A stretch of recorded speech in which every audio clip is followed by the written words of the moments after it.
continue moving forward with the theme of all things marketplaces. I think one of the things that assumptions that people make is that all-in-one shops are sort of what marketplaces are and the value proposition that exists there. But I think there's something to be said for curation and consideration within the context of that marketplace and how you're really creating a great environment for both the people who are selling on that marketplace as well as for the folks who are coming to shop there.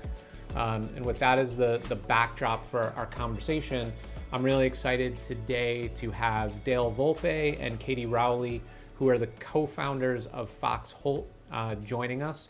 So thank you both for coming and speaking with me at Retail Innovation Week. Thank you for having us. We're excited.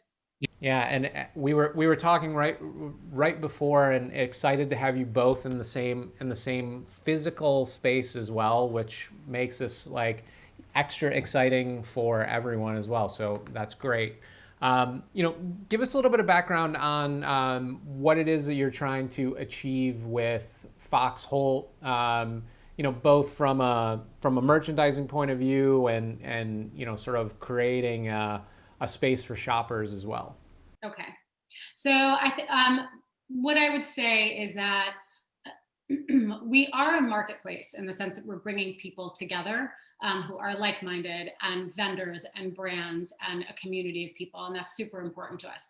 I think what makes us different and maybe not as typical marketplace is that we are about a brand as well. And we are focused on making sure that we have good continuity on our site and commitment to an overall vibe that represents what Katy and I are actually about and what Fox Holt itself is about.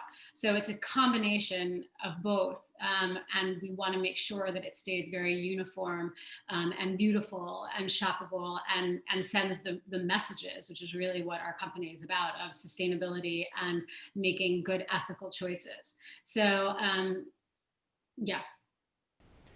And talk to me, obviously a big component of that is who is actually selling through your site. So maybe you can talk to me a little bit about the process that you sort of have gone through to select your partners. Are you actively seeking partners? Are they coming to you? Like, how does that work? So full disclosure, I would say that pre-launch, for a year and a half or so pre-launch, all we did was pound pavement and every day, reach out to brands and find people that were kind of doing the same thing as us and or were on the same path as us and we getting them that way. Yeah, and we had a very detailed list, and we would go through them together, every single brand together, going, does this brand meet our criteria? Does this brand represent who we are? Is this brand luxury enough for us? We went through every single brand that we found. Yep. And that's how we started. I would say that we're very lucky now because we're in a position where brands are approaching us, which has kind of changed the game a little bit in terms of being able to broaden our perspective a little bit. I don't think that we realized how wide or large of an audience there actually was that was interested in what we're doing, but also doing what we're doing. So that's been kind of exciting, and that's new. And I think also for that to happen during COVID has just been pretty amazing. Who is your shopper that you're sort of targeting, or maybe that has evolved over time? Like what does is it her? Is it is it men and women? Us. Yeah, it was us. Okay. I was literally about to say that. Yeah. So that definitely was initially our sort of demographic: a woman between 30 and 50. A relatively high disposable income, an interest in sustainability, but also an interest in fashion, an interest in shopping. We have, I think, changed our demographics slightly. We're looking at a broader price range than we did initially. Yeah, than we were initially. Yeah. Yep. Yeah, I think that we started out saying we're going to conquer the luxury market, and it's all about luxury, and there's not enough luxury sustainable goods. And what we've realized, I think, actually, is that There's some luxury great brands that luxury doesn't necessarily mean a higher price point. And that's been a very interesting lesson for us, and an amazing lesson for us, that that goods can be created at lower prices by still paying people properly, and still staying true to ethical practices without having to be ridiculously expensive. So I feel like that's something we learned, and now we kind of run the gamut of both. I love that sort of reframing of luxury, because I think especially in the context of COVID, what that means to people is so different. And, things like wellness and self-care and all of these things kind of like immediately come to mind in terms of like these experiences that we, seek out as consumers, but, weren't as readily available perhaps. And so they become that much more important. Yeah. Yes. And like what you surround yourself with.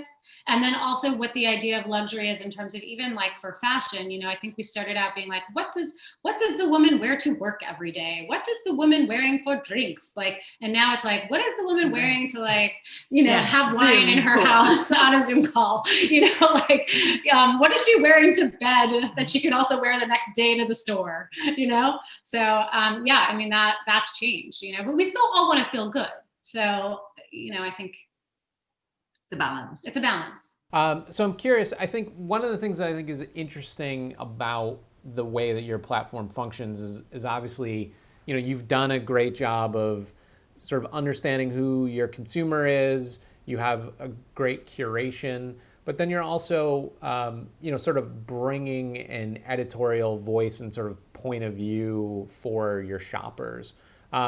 Maybe you can talk a little bit about the role that sort of content plays within the context of the Fox Holt platform. Yeah, I think because we want to be our own brand, it was really important for us to have our own editorial and represent ourselves through an editorial. So from the outset, it was very important to us to have our own shoots and to show our products in a different light, in a different way. So yeah, we've done a number of shoots, and I think it's really helped give the site life and energy. And then with that, it's been quite easy to kind of do editorial pushes via email and stuff, because we've got the content and we've been able to use the content on social, which is and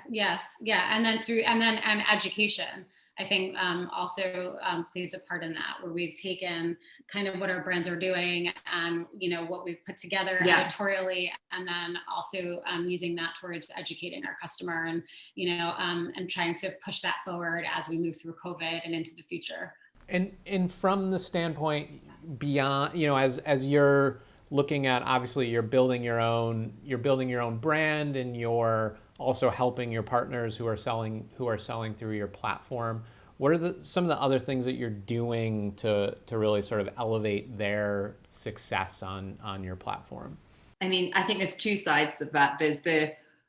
We've given them our technical functionality. I think is really strong. So I think it's very easy for the vendors there's a back-end portal for each of our vendors. They can log in, they can see all of their sales, they can see all of the products that are live, they can see which products are doing well.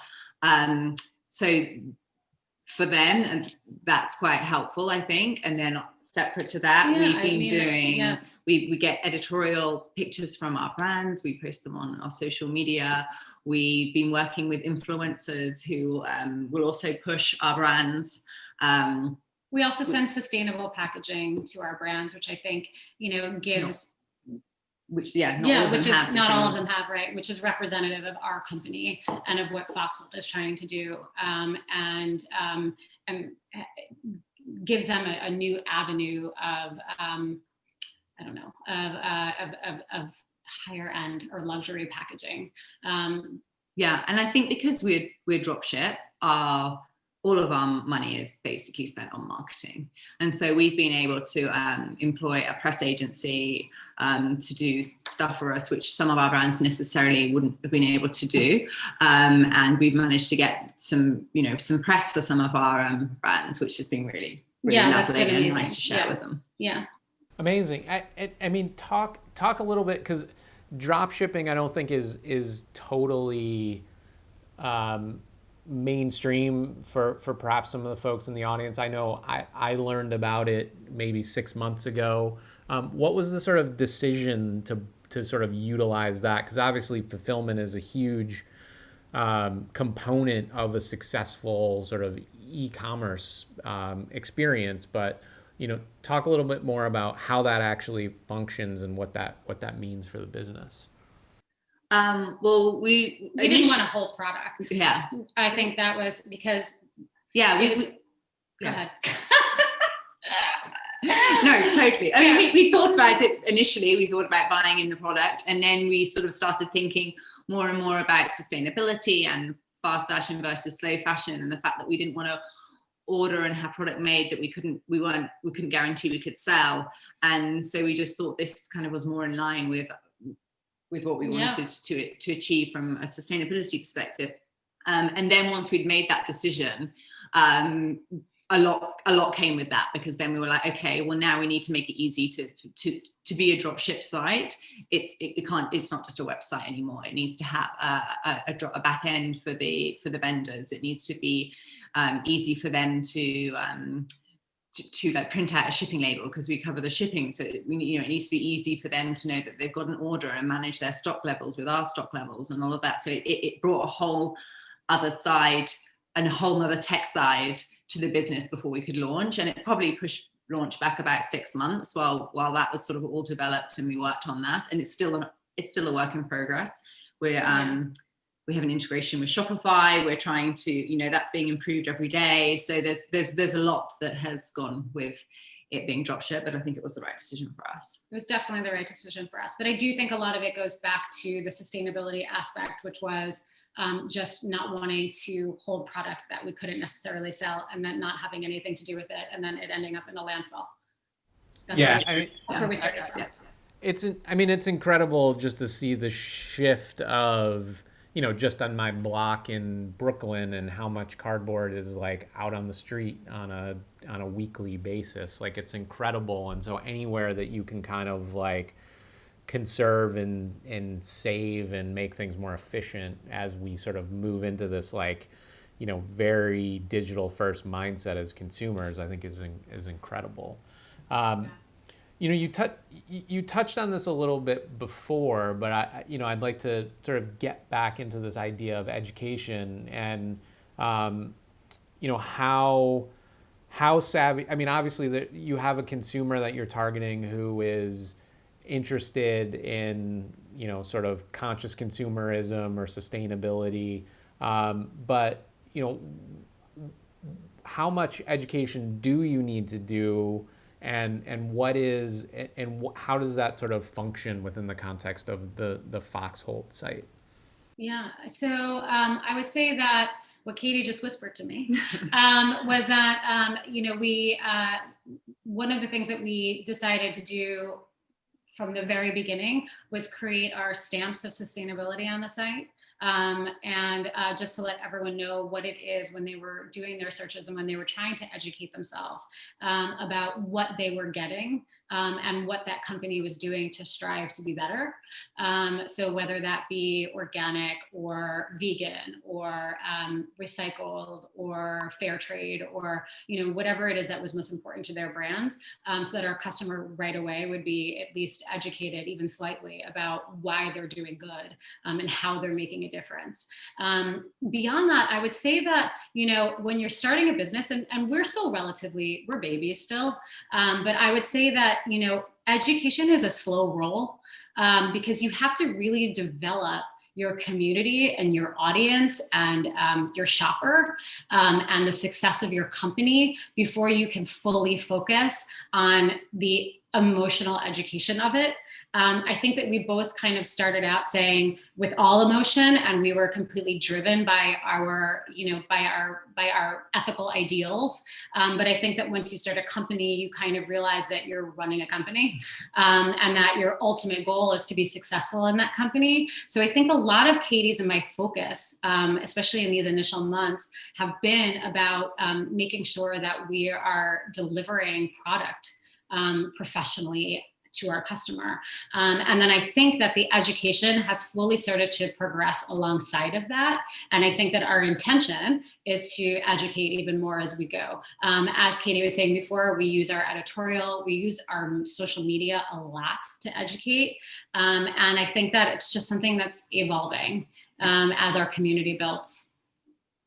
Well, I love that. I mean, that's so right on. I mean, I think like there's a desire sometimes for businesses to operate in a specific way and to, and not acknowledge that, to your point, that you're in a business and that there's certain things that you need to get right out of the gate in order to make it sustainable so that over the long term, you're able to cultivate the things that you really want to sort of push forward. And so I like that kind of long tail approach to things for sure. Sustainable to be sustainable. Exactly. So, this notion of purpose-led is obviously, at the core of what you're trying to sort of, how you're trying to speak to your audience and how you're differentiating yourself from a lot of the other sort of platforms that are out there. Can you just talk a little bit more about some of the other ways that is manifesting in the business beyond the sort of products that you're choosing and the sort of some of the ways that you're thinking about education, et cetera?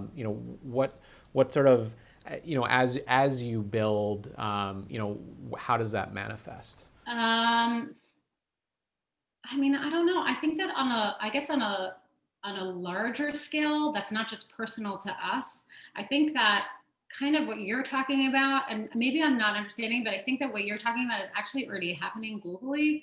I think that since the start of COVID, even prior to COVID, but this definitely sent it into a launch faster. I feel like everyone's a little bit more concerned about educating themselves. I mean, I think that there's a major focus right now on company honesty and retail honesty, and being real, and just kind of delivering in an upfront way. I don't think that that's just us. I think that that's just everybody. I think that what we hope is that we can grab onto that, the tail of that, or the wind of that, the movement of that, and kind of do what everyone else is doing, and just try and hold people accountable. And I feel like accountability then leads to education. So the more we hold someone accountable, the more that we end up learning about why we're holding them accountable. Is that answering your question? Yeah, no, I mean, I think that's fantastic. And I think you're right to sort of speak in terms of transparency and accountability. And I think the way that you as a site are sort of being front and center about, sort of the certifications that, your various sellers have and using that as a way to talk about your products and not shying away from, that as a key part of the conversation is hugely important. And I think it's a big differentiator in terms of, especially if you're talking about a multi-brand sort of marketplace. So I think that's fantastic. I mean, obviously, as we grow, there's more that we want to do ourselves as a company. We want to be fully carbon neutral, which is, because we use different brands for dropship, that's something we need to work on, how we're going to be carbon neutral as a brand working with the different brands. Mm-hmm. But and give back more. Yeah. We're looking at joining 1% for the Planet in the next few months. So there's that side of it too. As we grow, we want to give back more, and as we grow and we get more people on board, there will always be, obviously we want sustainability and to be the basis of everything we do. Yeah. Also partnerships. I think we didn't really touch on that. You know, we're trying to utilize as many partnerships as we can. So not just with our brands, but also with people who are influencers, you know, people who are influencing, you know, what shopping looks like now and what shopping looks like in our future. I feel like the influencer market can be a little, maybe, I don't know, trite, or, you know, maybe even the term influencer is overused at this point. But the truth is that those are the people that are influencing. And so I feel like, and those are people that are influencing and educating. So, you know, I think that we're trying to build relationships with those people via social media and through our site, customers who find us, whatever it is, and using them to help us spread the word, you know, of what our site is about and what the whole sustainability movement is about. And, you know, and just trying to help people to make more ethical choices. But we didn't touch on the influencer market, and that actually is an important part of the equation as well. Yeah, well, I mean, I would love to hear a little bit more. I mean, I know you sort of have hinted at social media and what role that plays, but I would love to, you know, sort of understand a little bit about how that plays a role in the bigger kind of way that you're marketing your site, and how you're actually going about sort of finding and securing these partners. Because I do think, you know, the majority of consumers are treating social media these days as almost like a recommendation from a friend, almost, in terms of how they're discovering products and finding new brands, etc. Yeah, it's actually extremely personal, whereas it used to not be. Like, I remember in the initial days of, you know, of shopping for myself online, going through, you know, various websites, that it wasn't personal, right? You just went on to the site and you found what you liked and you purchased it. And I can't even begin to tell you, because Katy and I actually, even though we're doing this right now, don't love being on camera. So this is like, you know, this was major for us. But, you know, one of the things that we keep getting feedback on is, you know, our customers and our people and our community want to see us more. You know, people want to connect now in a way that I don't think mattered in the past. People want to buy from a person, not from a company, and they want to know the story that's there and why you decided to do it. Kind of, you know, the questions that you're asking us right now. And it's something that we are battling with, are growing into in a wonderfully positive manner. Yes. So, but I think that, you know, that's part of like our own education, and then also educating others. Is just trying to get ourselves in front of camera more, probably, and getting to know our people. Well, I think that's, you know, I mean, I think you're right. There is, I mean, it's easy to shop from a faceless brand nowadays, and, you know, it's like the exception is where you actually have these relationships that you're starting to develop and like really kind of getting into the individual. So I think like it makes sense, and is, you know, perhaps uncomfortable as it may be, I think it's a great way to be sort of thinking and growing in 2021 and beyond. So this has been a fantastic conversation. I'm excited to see where you guys continue to evolve to in 2021 and beyond. And I appreciate you taking the time to chat with me today. Thank you so much. Thanks, Scott. Yeah, absolutely. Thanks.